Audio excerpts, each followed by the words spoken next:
In a stunning turn of events on Tuesday, April 1, 2025, a band of House Republicans broke ranks with their party leadership, delivering a humiliating defeat to Speaker Mike Johnson, Republican Louisiana, and igniting a full-scale legislative firestorm over proxy voting for new parents.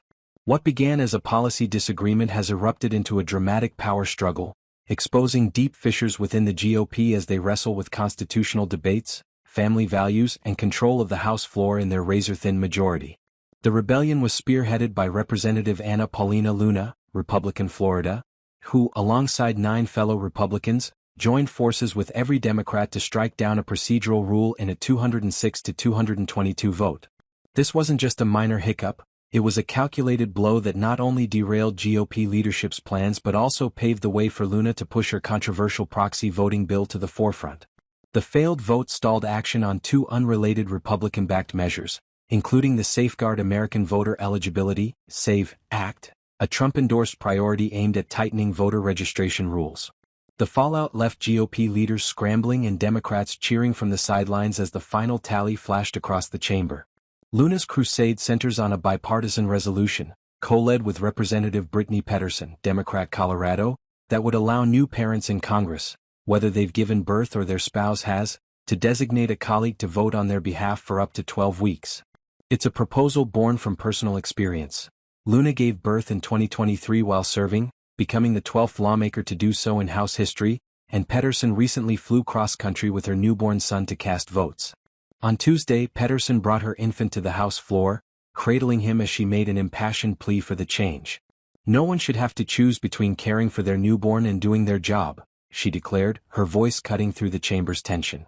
The stakes were already high when Luna pulled off a rare procedural coup last month, securing 218 signatures, including 11 from Republicans, on a discharge petition to force a floor vote.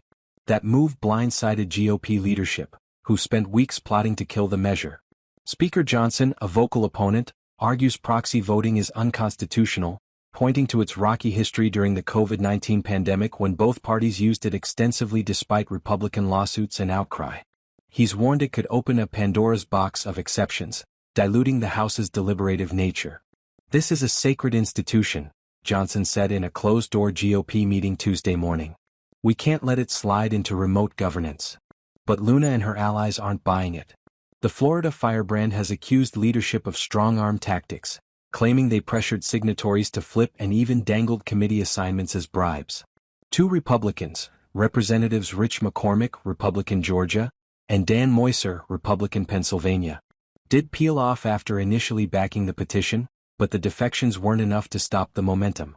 On Tuesday, Luna escalated her fight with a privileged motion, a direct challenge enabled by her discharge petition's success. With the clock ticking, leadership now has 2 legislative days to respond, or face a vote they can't control. The drama peaked when the House Rules Committee, at Johnson's behest, crafted a rule to smother Luna's effort. They buried language in it to strip the petition's privilege, blocking it and any future proxy voting proposals. To sweeten the deal, or twist the knife, they tied it to the SAVE Act and another GOP bill, daring rebels to vote against party priorities. Luna didn't flinch. She blasted the maneuver as a smear, designed to paint her as anti-election integrity, a charge that stung given her conservative credentials. "They're holding the Speaker hostage and undermining our integrity," she raged in a letter to colleagues Monday, announcing her exit from the ultra-conservative House Freedom Caucus after some members allied with leadership against her. When the rule hit the floor, 9 Republicans, Luna, Nick LaLatta, New York, Kevin Kiley, California, Tim Burchett, Tennessee, Jeff Van Drew, NJ, Max Miller, Ohio, Greg Steube, FLA, Mike Lawler, New York, and Ryan McKenzie, PA, stood firm with Democrats to kill it. Representative Wesley Hunt, Republican Texas, a new parent himself, stuck with leadership despite his own emotional stake. He'd flown from Texas to D.C. to vote for Kevin McCarthy's speakership while his newborn was in the NICU. Hunt brought his toddler to the vote, a silent testament to the issue's weight. The fallout was immediate and messy. Democrats, who've long supported proxy voting, seized the moment to slam Johnson as anti-family and anti-woman. Pettersen took to X, writing, "Speaker Johnson tried to silence us, but we refused to back down.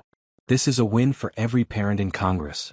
Meanwhile, GOP leaders licked their wounds, with Johnson facing questions about his grip on the fractious party. With only a slim majority, he can ill afford more defections. Yet Tuesday's revolt suggests his authority is shakier than ever. This saga's roots stretch back to the pandemic, when proxy voting sparked fierce debate. Republicans decried it as an abuse. Johnson himself used it 39 times. Yet Luna's narrower pitch has flipped the script, winning bipartisan traction as a pro-family fix for a Congress with more women and young parents than ever before. Critics, though, see it as a slippery slope to absentee governance, a charge Luna dismisses. "This isn't about shirking duty," she told reporters.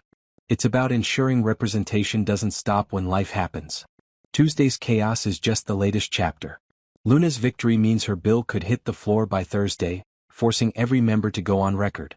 If it passes, it'd mark a seismic shift in House rules, and a personal triumph for Luna, who's emerged as a formidable player willing to buck her party's old guard. But the wounds it's opened in the GOP won't heal quickly. Hardliners in the Freedom Caucus, once her allies, now see her as a traitor, while moderates cheer her defiance.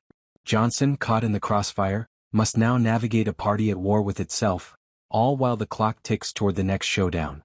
For now, the House is paralyzed, its agenda appended by a fight over family, duty, and power. Luna's rebels have drawn first blood, but the battle's far from over. As one GOP aide put it, "This isn't a revolt, it's a reckoning." And with the nation watching, the stakes couldn't be higher.